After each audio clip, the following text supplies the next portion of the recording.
video yang terkait dengan konfigurasi Python, ada yang bertanya ya, bagaimana caranya sejak awal mengkonfigurasi Python di Visual Studio Enterprise 2022 atau Visual Studio Professional 2022 atau yang semacamnya. Karena pada umumnya kalau kita lihat tutorial-tutorial Python pasti pakai Visual Studio Code. Kalau kamu sudah terbiasa pakai Visual Studio, bagaimana cara konfigurasikannya? Dan video ini akan bahas secara detail langkah-langkah konfigurasi Visual Studio support untuk Python. Yuk kita mulai video kali ini.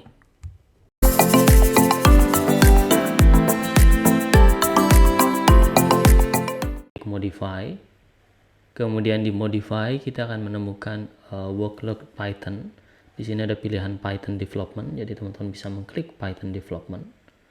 Pada saat saya mengklik Python Development, terhadap sisi kanan kita terdapat apa yang kita sebut dengan installation detail. Di sini ada Python 36439 out of support.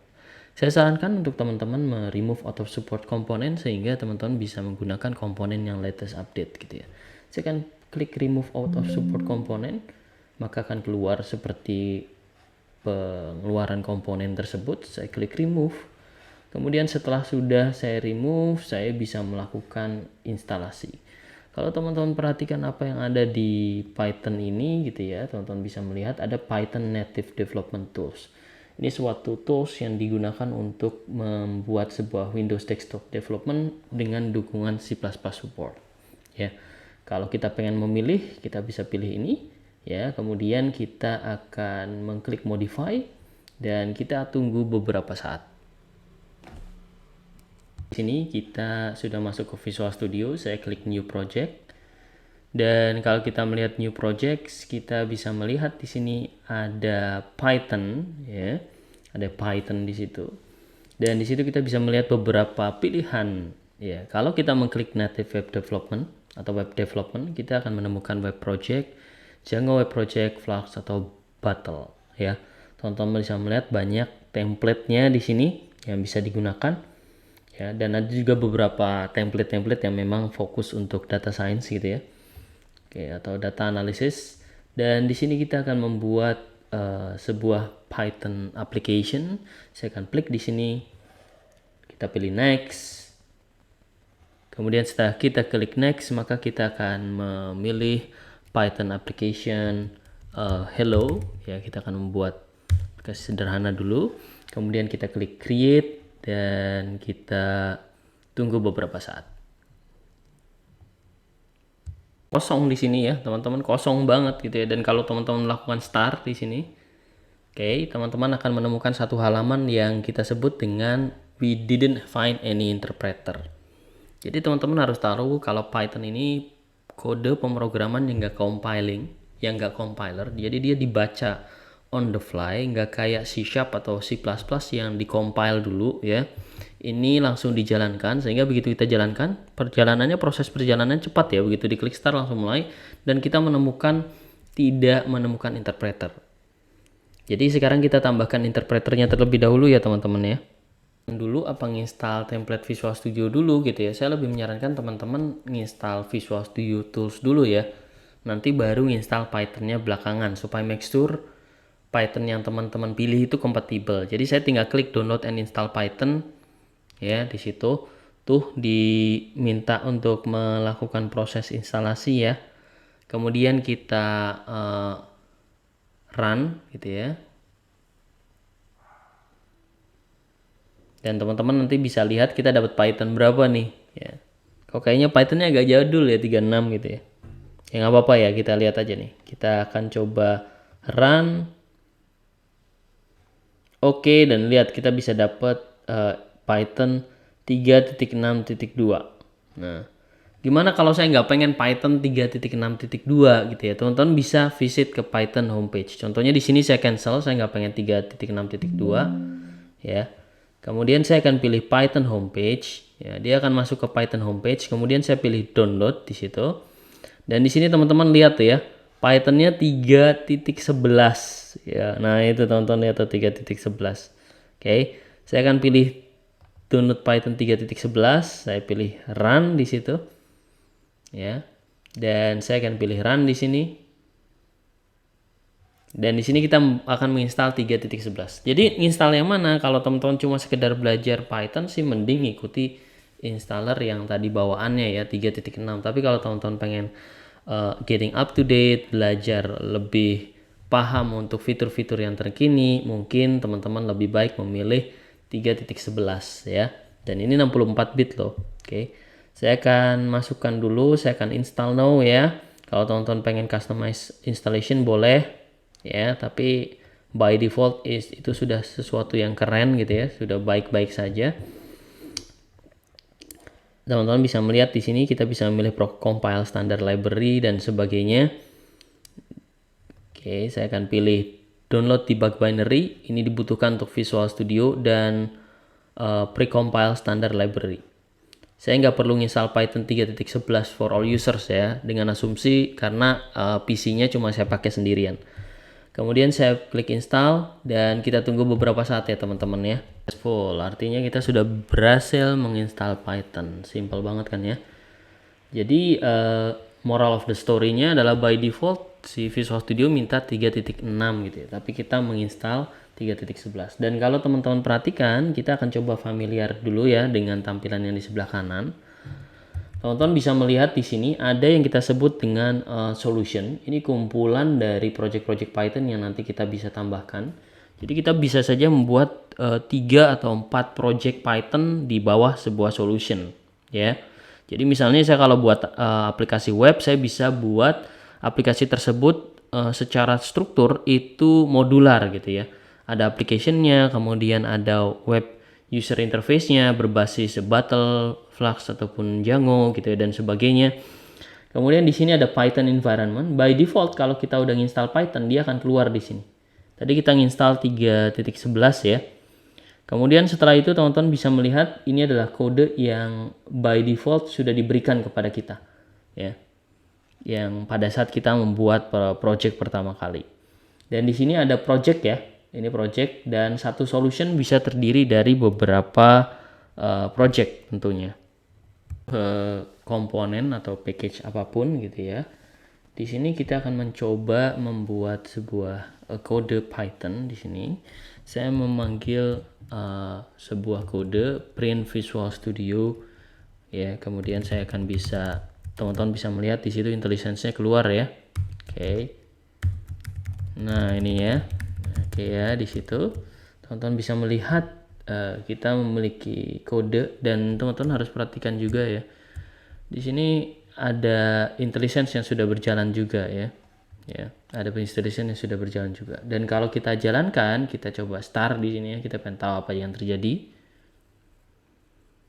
Teman-teman akan melihat kita akan mengeluarkan sebuah tampilan command prompt di sini yang mengeluarkan Hello Visual Studio from Indonesia. Ya, simpel bukan? Kita sudah berhasil menjalankan Python command line ya dengan mengcreate new projects di Visual Studio.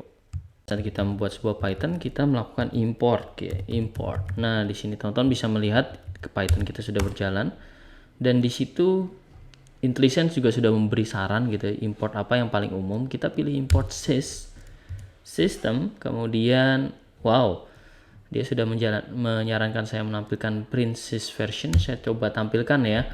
Kemudian kita bisa menggunakan sebuah statement from ya. From ini untuk mengetahui modul-modul apa saja yang ada di import system yang tadi kita gunakan.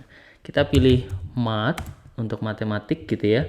Kemudian kita import di sini dan di situ teman-teman bisa melihat kita bisa mengambil apa saja. Kita bisa pilih bintang atau kita bisa pilih yang lain gitu ya. Misalnya saya pengen ngambil nah di sini ya teman-teman, kalau control space bisa kelihatan tuh apa saja yang ada di modul yang terdapat di package math gitu ya. Saya akan pilih cost gitu ya dan radians. Nah gini ya teman-teman bisa melihat. Jadi di sini saya mengimport ya modul members cost dan radians ya. Jadi kalau kita melakukan import, sebenarnya yang kita lakukan adalah mengimport di environment yang aktif gitu ya, sekumpulan modul gitu ya. Jadi ini modul, kemudian di sini ada members modulsnya apa saja, dan itu kita panggilkan. Kemudian setelah itu tentu saja kita bisa melakukan proses coding di sini ya. Misalnya saya akan memanggil for gitu ya. Teman-teman bisa melihat ya, x in ya, kita akan buat range. Oke. Kita akan buat range 360 derajat gitu ya. Saya buat di sini 360. Oke, di sana, dan kita akan print. Oke, kita akan print cost. Oke, teman-teman bisa melihat di situ radians. Kemudian di sini variabelnya x ya. Kemudian kita tutup. Jadi jangan lupa menutupnya ya. Nah, itu teman-teman bisa melihat tuh. Kodenya jadi sudah seperti ini. Ya. Sekarang kita pilih start, dan di sini teman-teman bisa melihat pada saat kita melakukan debug bisa saja start debugging dan start without debugging. Kita pilih start without debugging, teman-teman. Teman-teman bisa melihat di sini ya, hasil nilai dari cost dengan nilai radian dari nilai x gitu ya selama 360 derajat. Ya, jadi kira-kira seperti itu yang umum kita lakukan di Python. Di Python nih ya, di Python itu ada yang namanya interactive windows ya. Interactive windows itu untuk apa sih? Interactive windows itu secara sederhana untuk melakukan aktivitas yang kita sebut dengan read, evaluate, print, loop atau IRIPL ya. Oke. Caranya interactive windows itu sebenarnya ya didesain untuk teman-teman mencoba-coba kode Python tanpa harus mengklik klik run gitu ya. Jadi dia lebih mudah gitu ya digunakan. Kita bisa memilih view, kemudian other windows di sini ya. Kemudian setelah itu, setelah kita menemukan view other windows, kita bisa milih di sini banyak banget ya. Kita bisa milih Python interactive windows. Nah, itu ya. Python interactive windows saya aktifkan di sana ya. Maka dia akan keluar interactive windows di bagian bawah kode Python kita. Di sini saya bisa melakukan aktivitas layaknya print, hello, VSID ya. Oke, kemudian saya bisa jalankan enter, lalu dia akan keluar langsung hasilnya ya. Misalnya saya tambahkan juga, oke, dia langsung bisa mengeluarkan hasilnya. Ini adalah Python interactive windows. Sintaks dasar lagi ya, saya akan memberikan sintaks dasar yang nanti akan saya jelaskan. Di sini teman-teman bisa melihat saya menggunakan kata-kata def yang artinya define. Di sini artinya saya membuat sebuah function namanya make.string dengan input x, dan saya juga membuat sebuah function yang namanya main dengan function main gitu ya, dengan tanpa input masukan tertentu. Kita bisa memanggil sebuah function di sini dengan memanggilnya seperti ini. Contohnya main kita panggil seperti ini. Make dot kita panggil seperti ini ya. Jadi teman-teman bisa lihat ya, konsepnya sama dengan C# gitu ya. Ada return dan sebagainya ya.